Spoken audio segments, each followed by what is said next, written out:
ఎన్నికల్లో 3 రోజుల ముందు, ఇంకా లేకుంటే బహుశా ఎన్నికల ప్రచారం ముగిసే ముందు రోజు A2 గురించి చెప్పాను. ఆ రోజు A2లు అన్నారు. తర్వాత వివరించాను. తండ్రి A2, కొడుకు A2. మీరందరూ ఏమనుకున్నారంటే A2 అనగానే ఇదేదో పై స్థాయిలో ఎక్కడో ఉందని. కానీ A2ల ప్రక్రియ మన ఇక్కడే ఉంది. నెల్లూరు పార్లమెంట్ అభ్యర్థిగా వైసీపీ నుంచి పోటీ చేశాడే ఆ మహానుభావుడిదే A2 కథ. ఆయన తండ్రి కూడా A2. ఒక మర్డర్ కేసు ముద్దాయి, ఇవాళ అనేక మర్డర్లకు ముద్దాయి ఈ A2. అనేక దోపిడీలకి A2 ఇవాళ నిదర్శనం. A2గానే మిగిలిపోతే బాగుండదు. ఉన్న A1 ప్యాలెస్ నుంచి ఇంకొక ప్యాలెస్ కి ఇతర రాష్ట్రాలకు వెళ్ళిపోయాడు. నేను కూడా A1 స్థాయికి ఎదగాలి అని పాపం విశాఖపట్నంలో ఆయన చేసిన అరాచకం, ఆయన చేసిన దుర్మార్గపు కార్యక్రమాలు, సభ్య సమాజం చీకొట్టేటువంటి కార్యక్రమాలన్నీ చూసి ఇవాళ ట్విట్టర్ బాబాయిని ట్విట్టర్ తాతయ్య చేసి A1గా ముద్రేసింది సమాజం. ఇవాళ ఇటువంటి వ్యక్తులు మన అదృష్టం, నెల్లూరు జిల్లా ప్రజల అదృష్టం. భగవంతుడు ప్రజల్లో వాళ్ళకు ఒక నమ్మకాన్ని, ఒక విశ్వాసాన్ని వాళ్ళకి ఇచ్చి ఇటువంటి బడుద్దాయులు మీకు వద్దునాయన అని చెప్పి వాళ్ళ చేత వాళ్ళల్లో పూని వైసీపీకి 10 సీట్లు పోగొట్టారు, పార్లమెంటు పోగొట్టి వాళ్ళని ఇంటికి పంపించి వాళ్ళ తెలుగుదేశం పార్టీ పట్టం కట్టడం జరిగింది. ఇటువంటి దుర్మార్గపు నాయకులు ఇవాళ మనకు అవసరం అనేటువంటిది 5 సంవత్సరాల్లో చెయ్యని విధ్వంసం లేదు, 5 సంవత్సరాల్లో చెయ్యని దురాగతాలు, సభ్య సమాజం ఏమనుకుంటుందని కూడా లేకుండా ఇవాళ సిగ్గుమాలి పాత్రికేయ సమావేశం పెట్టి దానిలో ఎవరి గురించి మాట్లాడాలి? ఆయన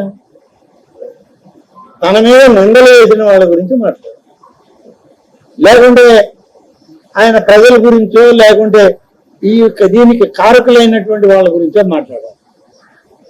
పాపం మొత్తం ఆయన ప్రెస్ మీట్ అంతా మీడియా వాళ్ళని బూతులు తిట్టడానికే జరుగుతుంది.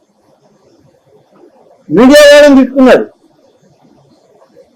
మరి అదే మీడియాను ఉపయోగించి ఎన్ని ట్విట్టర్ పోస్టింగ్లు పెట్టావా తాతయ్య? ఎన్ని ట్విట్టర్ పోస్టింగ్లు పెట్టావు?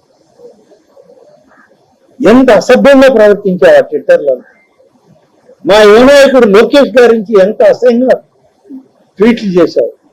మా నాయకుడు చంద్రబాబు నాయుడు గారి గురించి, ఎన్డీఏ నాయకుడు, జనసేన నాయకుడు పవన్ కళ్యాణ్ గారి గురించి ఎంత అసభ్యంగా మాట్లాడు. ఆఖరికి పవన్ కళ్యాణ్ గారి యొక్క కుటుంబ వ్యవస్థ గురించి కూడా నువ్వు ట్వీట్లు చేశావే. ఇవాళ ఆనాడు నీకు బాధ కలగలేదా? ఆనాడు నువ్వు సిగ్గుపడాలి అని అనుకోలేదా? ఇవాళ మీడియా సమావేశాల్లో మీడియా వాళ్ళే పెడతావా?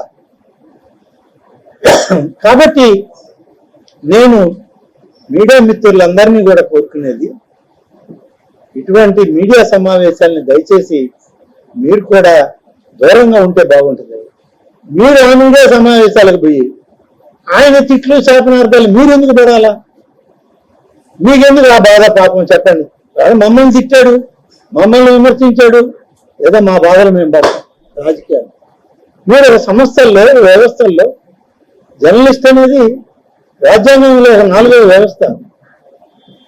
4వ ఒక మంచానికి 4 కోళ్ళు అన్నట్టు భారత రాజ్యాంగం వ్యవస్థకి 4వ స్తంభం, మూల స్తంభం జర్నలిజం. మీరెందుకు ఇతరుల దగ్గర శాపనార్థాలు తినడం, బూతులు పడ్డం, తిట్లు తినడం? కాబట్టి ఇటువంటి వాళ్ళ యొక్క మీడియా సమావేశాలను వీలైనంత వరకు మీరు అవాయిడ్ చేయండి. తప్పొప్పులు ఏదైనా ఉంటే మీరు బహిరంగంగా చెప్పండి. మా వాళ్ళు ఉంటే మేము సరి చేసుకుంటాం ప్రభుత్వంలో ఉన్నామని. మాకేం అహం లేదు, అహంకారం లేదు. ఇంకా 5 సంవత్సరాల పరిపాలనలో ఉంటాం. తప్పకుండా 5 సంవత్సరాల కాలంలో మేము మంచి చేయడానికి మా సమయాన్ని వెచ్చిస్తాం. ఏ క్షణంలో కూడా మా వ్యక్తిగత జీవితం కానీ, వ్యక్తిగతంగా విలాసవంతమైన జీవితానికి మేము ఎవ్వరం కూడా అవకాశం ఇవ్వము. మీకు మీడియా ముందు నేను మళ్ళీ ఒకసారి చెప్తున్నా, ఏ పరిస్థితుల్లో కూడా వ్యక్తిగతమైనటువంటి విలాసవంతమైన జీవితాలకి మేము అలవాటు పడము. కేవలం ప్రజల సంక్షేమం శ్రేయస్సు కోసమే ఈ 5 సంవత్సరాల కాలంలో మేము ఎన్డీఏ పాలనలో తెలుగుదేశం పార్టీ శాసనసభ్యులుగా, మంత్రులుగా మా ధర్మాన్ని మేము నిర్వర్తిస్తాం. అందుకే అనాదిగా వస్తున్నటువంటి మనకున్నటువంటి ఆ యొక్క ఉపమానం ధర్మో రక్షిత అనేటువంటి దాన్ని మేము కొనసాగిస్తూ తప్పనిసరిగా ఎన్డీఏ ప్రభుత్వంలో ధర్మం 4 పాదాల మీద నిలబడడానికి మీ సహాయం సహకారం కూడా కోరుతూ, ఎందుకంటే ఆ స్థాపనలో మీదే 4వ పాదం కాబట్టి మీ యొక్క అవసరం కూడా మాకు కావాలి, మీ సహకారం కావాలి. రాష్ట్రం చాలా ఇబ్బందుల్లో ఉంది, చాలా కష్టాల్లో ఉంది. నేను మీ ముందు ఇవాళ మేమందరం మాట్లాడుతున్నాం, వేల కోట్లలో మీకు లెక్కలు చెప్తున్నామంటే ఖజానాలో ఉండి కాదు, ఖజానా లేదు, ఖజానా ఖాళీ అయింది. మైనస్ ఖజానాన్ని మాకు అప్పచెప్పిపోయారు. అయినా కొద్దిగా అక్కడ ఇక్కడ జమ చేసుకుని మేము ప్రభుత్వాన్ని నడుపుతున్నాం.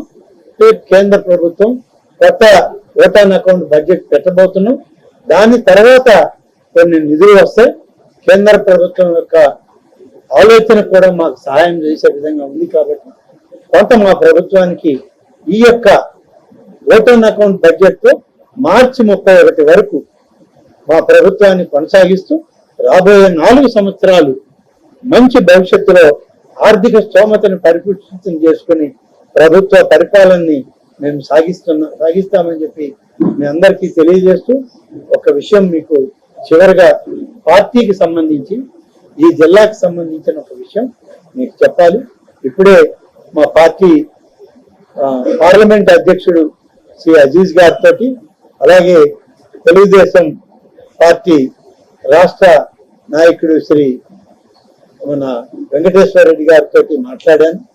ఈ సందర్భంలో నేను మీకు మనవి చేసేది అంటే, వారానికి ఒక రోజు, వారం చివరి 2-3 రోజుల్లో ఒక రోజు ఖచ్చితంగా నేను జిల్లా తెలుగుదేశం పార్టీ కార్యాలయంలో 2 నుంచి 3 గంటల సేపు అక్కడ ఉండడం జరుగుతుంది. మా జిల్లా పార్టీలో ఉన్నటువంటి ఉమ్మడి జిల్లాలో ఉన్న మా శాసనసభ్యులు, మా పార్టీ నాయకులు, ప్రజా సమస్యల పట్ల అవగాహన కలిగిన వాళ్ళు ఎవరైనా సరే తెలుగుదేశం పార్టీ కార్యాలయానికి రావచ్చు.